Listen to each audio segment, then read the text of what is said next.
En sympathisant avec Cédric Jubilard derrière les barreaux, l'ancien détenu de la maison d'arrêt de Toulouse-Cesse en Haute-Garonne, Marco, a voulu essayer de faire éclater la vérité dans la disparition de l'infirmière du Tarn, maman de Louis et Elia.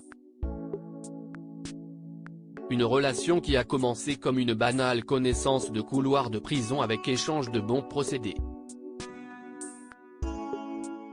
Infatigable bavard, Cédric Jubilard n'est pas, d'après la description qu'a fait Marco, le voisin de cellule idéal car il ne s'arrête jamais de parler. Pour calmer son tempérament fatigant, l'ancien prisonnier a fait passer du shit au peintre plaquiste, grand consommateur de cannabis. Quand tout le monde est calme, je fais passer un peu de shit, à lui comme à d'autres. Je ne fume pas, mais je sais comment m'en procurer. J'ai beaucoup de relations en prison. Il faut dire qu'avec 16 années passées en prison, Marco connaît toutes les ficelles de cet environnement. En fumant, le futur ex-mari de Delphine, ils étaient en procédure de divorce avant sa disparition et elle comptait refaire sa vie avec un autre, se détendait, ça lui change des cachets qu'il prend à longueur de journée.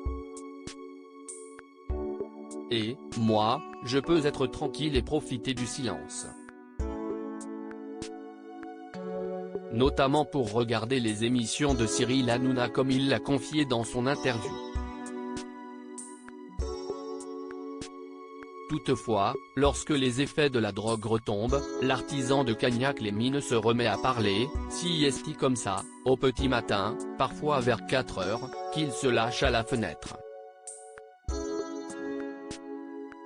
Si est-il donc dans ce contexte qu'il a fait ses confidences dites explosives à Marco.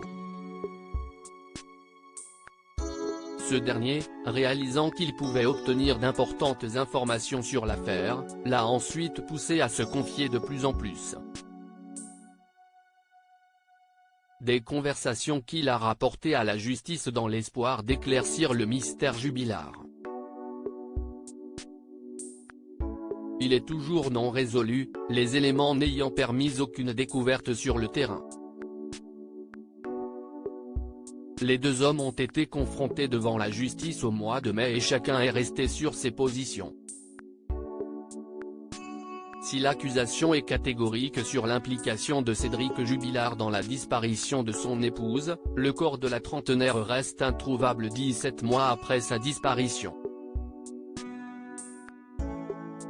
Cédric Jubilard reste présumé innocent des faits qui lui sont reprochés jusqu'au jugement définitif de cette affaire.